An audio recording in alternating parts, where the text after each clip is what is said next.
Pada video kali ini kita akan membahas tentang komponen dasar elektronika. Komponen-komponennya yaitu ada resistor, ada LDR, ada potensiometer, ada kapasitor, ada dioda, ada LED, ada dioda bridge, ada transformator, ada voltage regulator, ada transistor, relay, dan IC. Komponen yang pertama yaitu resistor. Resistor yaitu komponen elektronika yang memiliki nilai resistansi atau hambatan tertentu yang berfungsi untuk membatasi dan mengatur arus listrik dalam suatu rangkaian elektronika. Satuan hambatan adalah ohm. Cara menentukan resistor besar kecil hambatannya yaitu dengan melihat cincin-cincinnya. Ada yang memiliki 5 cincin, ada yang memiliki 4 cincin.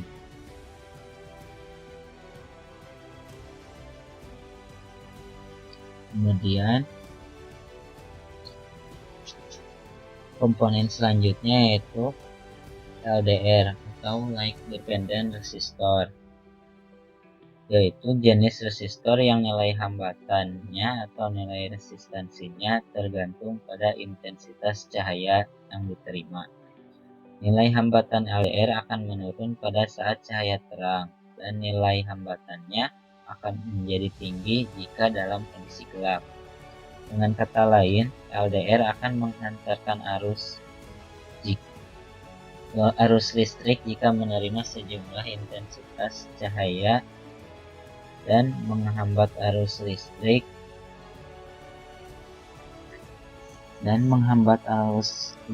dalam kondisi gelap. Komponen selanjutnya potensiometer.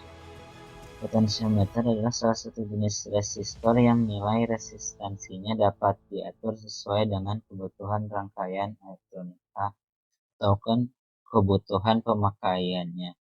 Potensiometer merupakan keluarga resistor yang tergolong dalam kategori variabel resistor. Secara struktur, potensiometer terdiri dari 3 kaki terminal dengan sebuah shaft atau tuas yang berfungsi sebagai pengaturnya.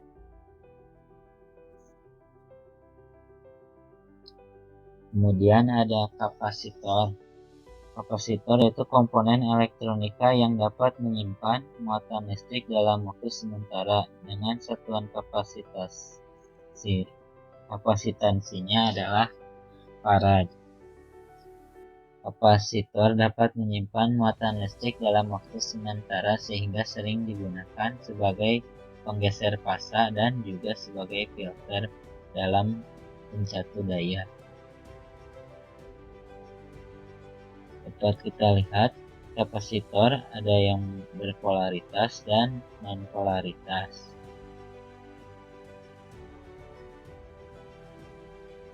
Kemudian ada dioda.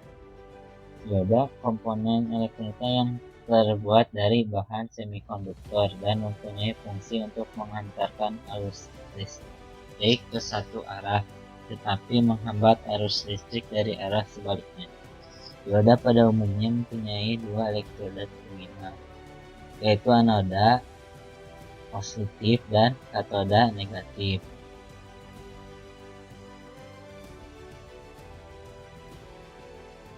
Dan kemudian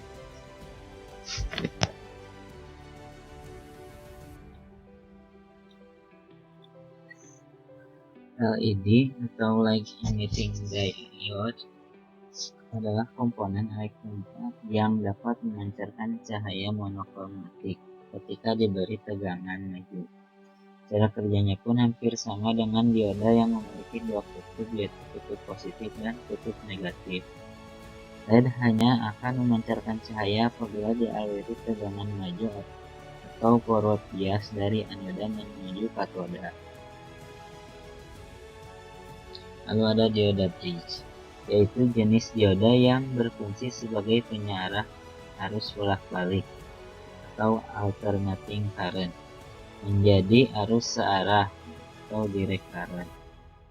Dioda bridge pada dasarnya merupakan susunan dari 4 buah dioda yang dirangkai dalam konfigurasi rangkaian jembatan yang dikemas menjadi satu perangkat komponen yang berkaki 4.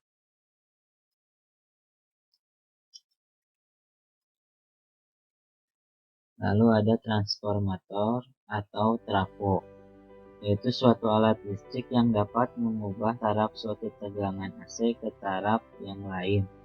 Maksud dari pengubahan taraf tersebut diantaranya seperti menurunkan tegangan AC dari 220 volt AC ke 12 volt AC ataupun menaikkan tegangan dari 110 volt AC ke 220 volt AC.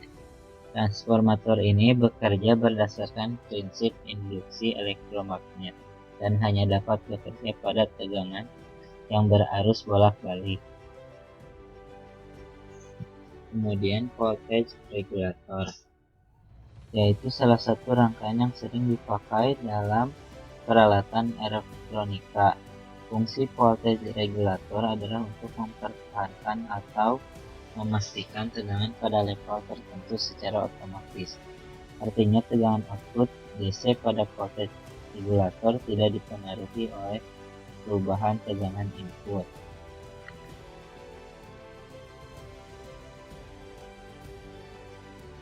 Kemudian transistor, yaitu komponen semikonduktor yang memiliki berbagai macam fungsi seperti sebagai penguat, pengendali, penyarah, osilator, modulator, dan lain sebagainya. Transistor bipolar adalah transistor yang struktur dan prinsip kerjanya memerlukan perpindahan muatan pembawanya, yaitu elektron di kutub negatif untuk mengisi kekurangan elektron atau hole di kutub positif.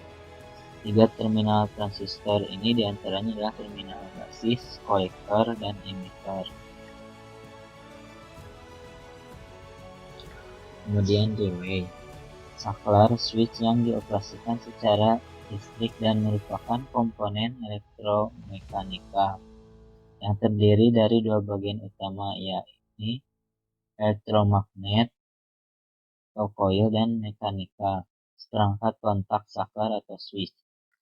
Relay menggunakan prinsip elektromagnetik untuk menggerakkan kontak saklar sehingga dengan arus listrik yang kecil dapat menghantarkan listrik yang bertegangan lebih tinggi.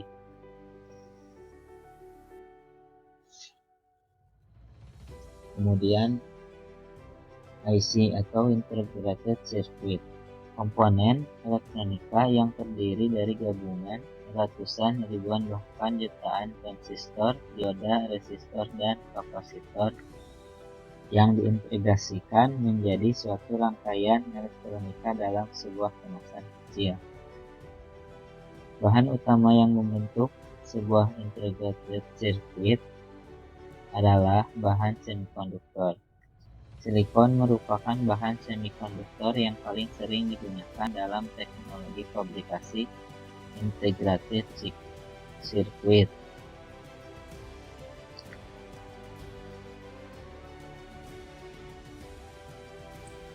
Di sini ada 2 alat ukur. Nah, yang pertama ada alat ukur digital, lalu yang kedua ada alat ukur analog. Yang pertama alat ukur analog. Pada alat ukur analog ini terdapat 2 probe. Yang pertama itu probe merah atau positif, yang kedua ada probe hitam atau probe negatif. Untuk bagian pada layarnya di sini ada skala pengukuran. Pada bagian paling atas itu ada jalur untuk resistansi, dan yang di bawah yang volt itu untuk jalur tegangan. Sedangkan yang AC 10 volt itu untuk tegangan yang AC. Lalu di bawahnya yang C itu untuk kapasitor. Lalu untuk bagian selektornya, di sini ada 4 bagian. Dari yang paling kiri ada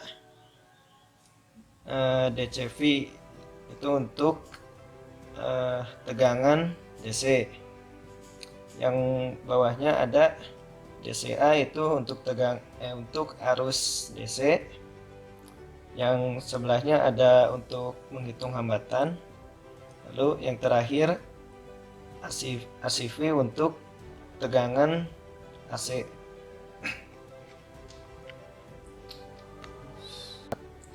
Untuk kalibrasinya, pertama kita nyalakan dulu multimeternya dengan mengubah selektor ke bagian resistansi. Misal kita ke 1K. Lalu kita ambil kedua probe dan disatukan kedua probe-nya. Jika jarum skala penunjuk bergerak, artinya voltmeter berfungsi dengan normal.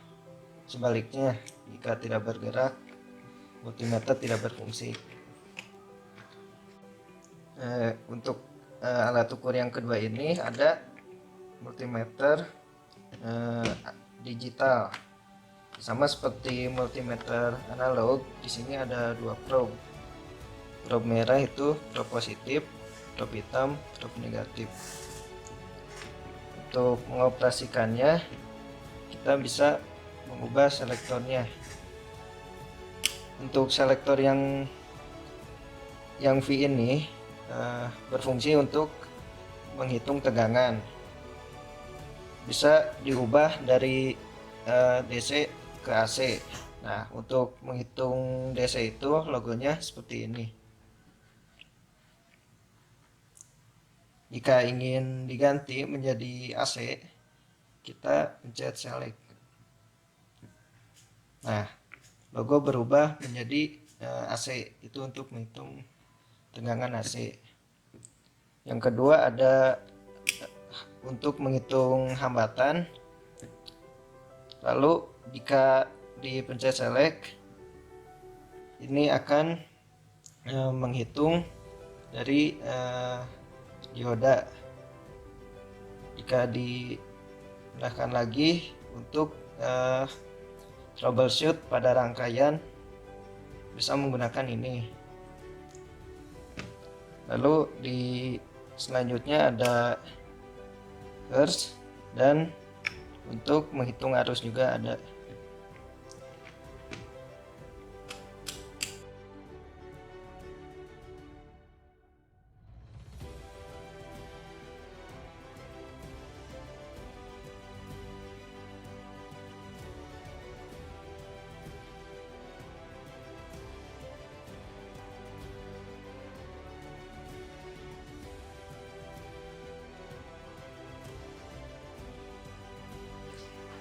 Di sini ada power supply.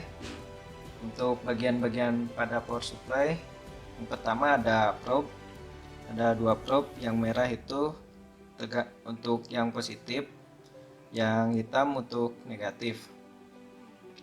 Lalu pada layar di sini ada voltage. Voltage itu untuk ngedisplay tegangannya. Lalu di sini current itu arus bisa sebagai beban pada rangkaiannya. Nah, lalu untuk pengoperasian dari power supply ini, di sini ada tombol power, bisa ditekan untuk menyalakannya.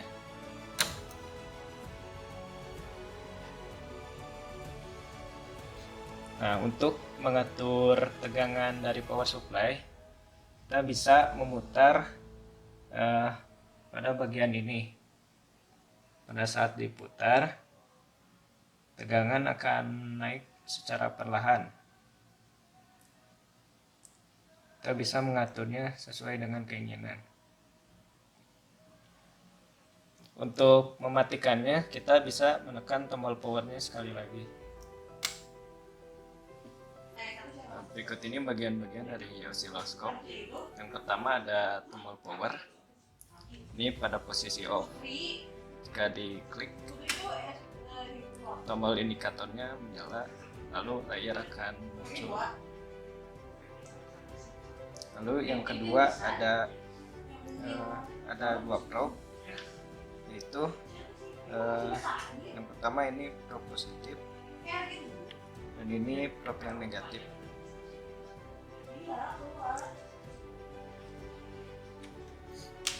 Di sini ada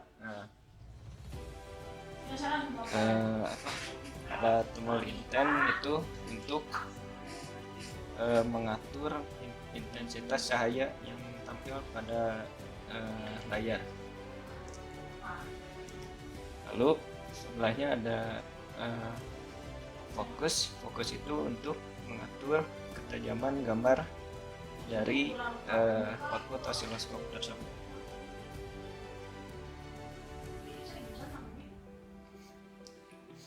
Lalu di sini ada dua channel. Ini yang bagian sebelah sini ada channel 1, sebelah sini channel 2. Untuk yang pertama ini ada posisinya secara vertikal, yaitu dari atas ke bawah. Jika diputar, maka posisi akan berubah.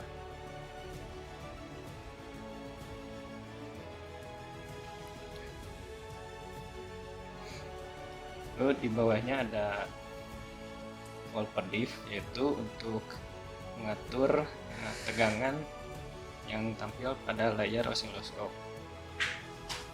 Jika diubah-ubah,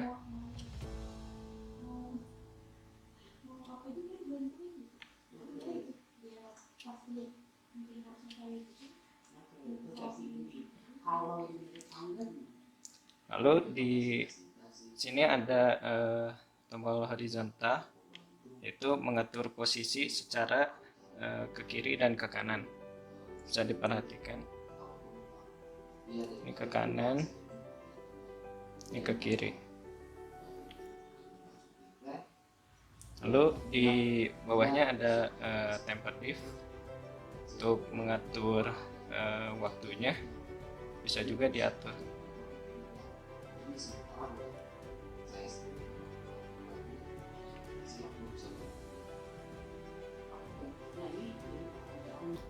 Untuk tombol VAR ini untuk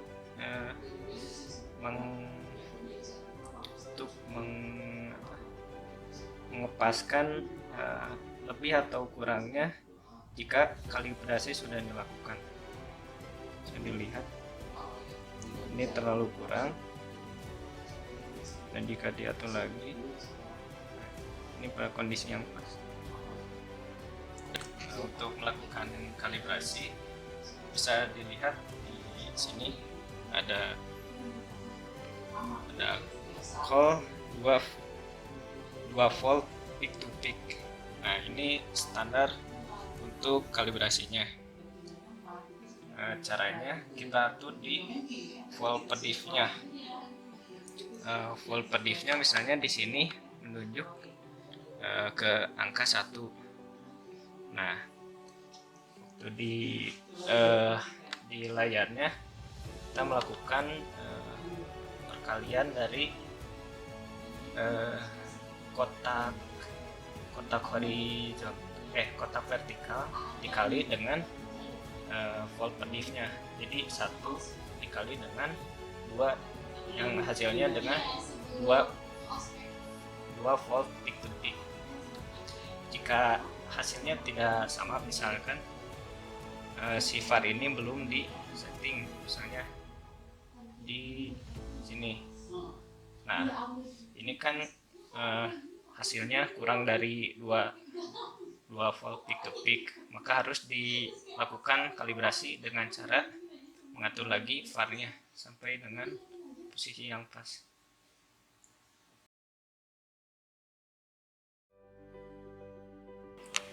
Berikut ini bagian-bagian dari audio generator. Pertama ada probe, ini probe positif, lalu ini probe negatif. Lalu di sini untuk menyalakannya tinggal pencet tombol power di bawah ini. Indikator sudah menyala, maka audio generator sudah menyala.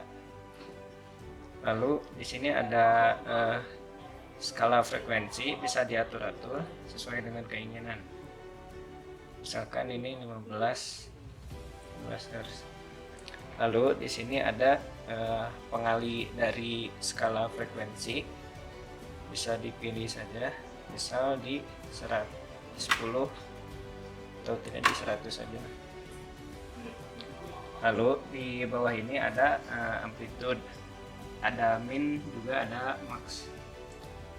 Ini berfungsi untuk mengatur tinggi rendahnya dari amplitudo yang keluar di osiloskop, bisa diatur. Lalu di sini ada waveform. Jika dalam kondisi tidak diklik itu kondisi AC, jika diklik itu kondisinya DC. Sekarang mengukur frekuensi menggunakan osiloskop. Pertama nyalakan osiloskopnya.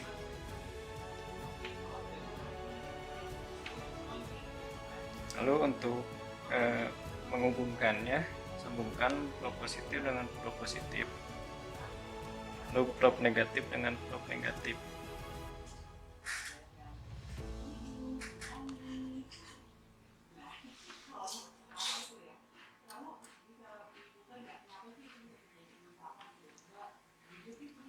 Audio generator dan osiloskop sudah terhubung.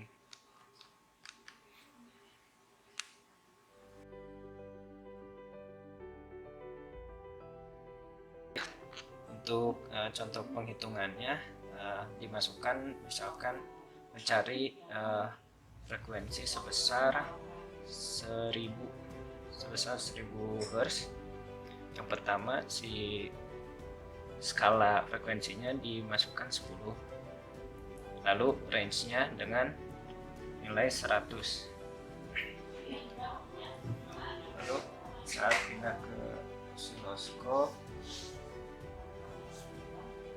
untuk mencari frekuensi itu dengan rumus 1/T. T-nya itu periode dengan cara mengalihkan volt per diff dan kotak horizontalnya. Kotak horizontalnya itu bernilai satu gunung dan satu lembah. Di sini jika dilihat untuk menghitungnya, posisikan si lembah ini pada tengah layar dari osiloskop. Jika dicermati satu lembah ini naik terus, ini di sini satu gunung dan berhenti di ini. Jika dihitung ini ada 2 kotak.